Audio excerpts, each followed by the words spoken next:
At estate sales, I like to play a game I call Did a Stitcher Live in This House? And sometimes it can be hard to tell. There will be one or two gorgeously framed needlework pieces and no supplies or trace of anything else. This house that I visited today might have had more needlework than I have seen in one estate sale. And it was mostly vintage. It spread just a ton of styles and techniques. Someone was talented. They had the cutest little vintage cocktail aprons. I don't know who has a tiny enough waist to fit them though. There was latch hook, there were pillowcases. I'm almost curious.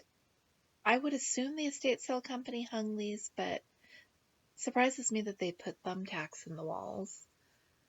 My son had told me that there was nothing upstairs worth looking at, and I'm still a little curious if he managed to totally miss all of this needlework or if he was just in a hurry to get home. That's unlike him, so he must have just not seen it. There was also some crochet, and this thing, I don't know what it is, maybe a chair cover? It's made of pom-poms all stitched together like you would do a yo-yo quilt. I have never seen anything like it, and it's in the colors of one of our local sports teams, so maybe it was for putting on the bleachers at games. If you've seen it and let it know what it is, let me know. I'm curious.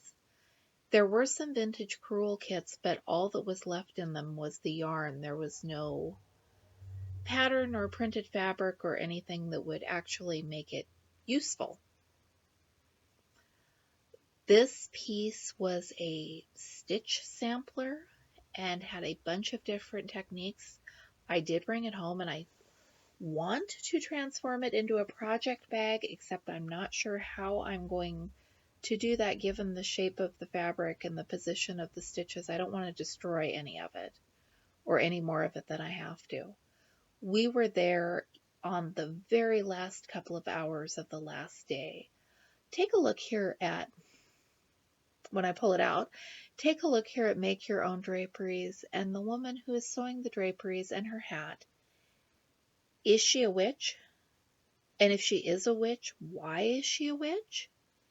There were some really old needlework books in this stack. Usually they're just old enough to be not interesting. Some of these were old enough to be absolutely fascinating. I remember those brooms from the 70s. Sometime in my early childhood, I have no desire to revisit those. The stitching on gingham looks fun. That's when you're getting into the stuff that's old enough for me to find it fun looking. And sewing for the home front. That's another one that is definitely old enough to catch my interest. And you can see as I'm flipping through here the ones I put in the stack because they are going home with me. Also, reupholstering your furniture at home. I think that is the one that was a 1940s pamphlet from the state extension office. And when I say pamphlet, that thing was a book.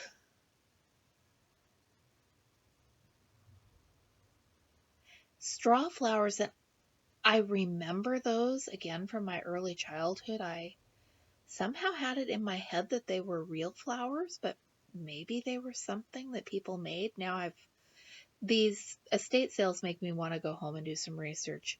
This little booklet of keepsake hutches also caught my interest. I've been seeing a lot of shadow boxes and some really amazing stuff on Pinterest lately, so that one came home with me. Old needlework catalog from 1981. Not quite old enough for me to need to have it in my own collection. 100 embroidery stitches definitely was.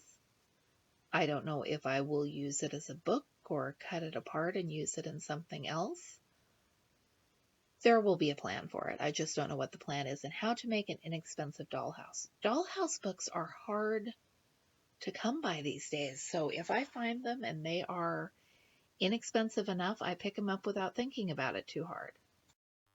I do apologize for the less than stellar lighting in this video. I don't think this room had any artificial light. I think it was just what we could see from the window. So here are the books I brought home. The Dollhouse, the 100 Embroidery Stitches, the Keepsake Hutch, and the Upholstering,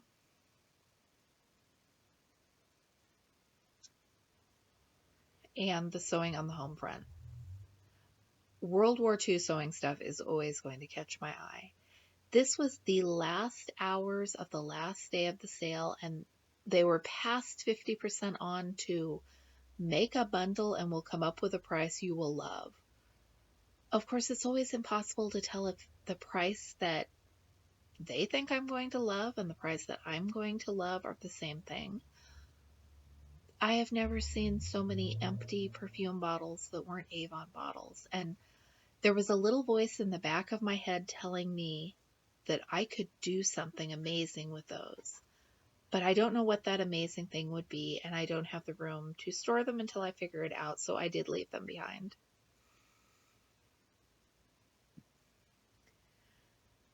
This little doll here, I don't know if she was supposed to be sitting or if she was squished a bit.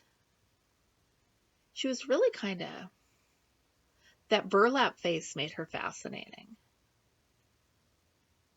Like I said, whoever lived in this house or someone related to someone who lived in this house made so much stuff. This was a little felt dress with a baby bump, and that must be a shower decoration. Really old Christmas lights in pretty packaging. I can't manage to keep my lights from year to year, let alone keep them for that long. Here's one of those tea towels that I am looking for them to make project bags, and dang, these are hard to find lately. Don't know where or what Skyline Drive is, but it came home with me, and it is going to be a bag. This place had such steep staircases. It was actually for estate sales, a newer house. I'm guessing 70s.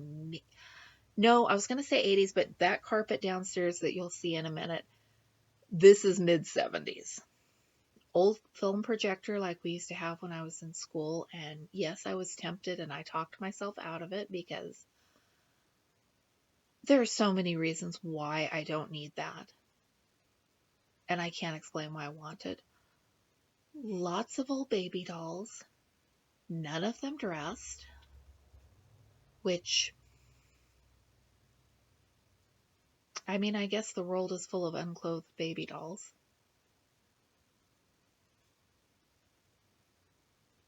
This is a piece that I found at another estate sale and didn't buy and regretted. So this is the second set I have found, but those are so pink.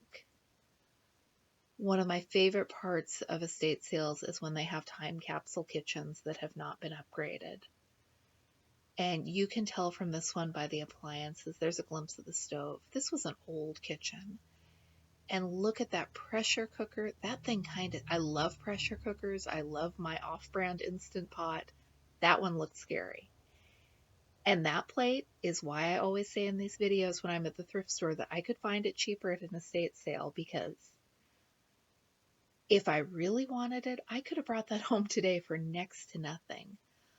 Lots of kitchen gadgets that I know what they are. Some of them I was really confused by. And look at that kitchen floor. I wish my old kitchen had a floor like that. Instead, I've got really dated, ugly turquoise linoleum. You can tell there's the nice white shag carpet in some of the rooms, and then we get back to the original stuff. When I was growing up, we had carpet that was very similar to this, except ours was green and much, much more vivid. I think I have that stuff seared into my brain. And I don't know why old high chairs fascinate me, but they do. So this was my first stack of stuff I took, and I got it for $1, so I went back in to add some things. For another $2, I got the applique plates and a whole stack of embroidered linens.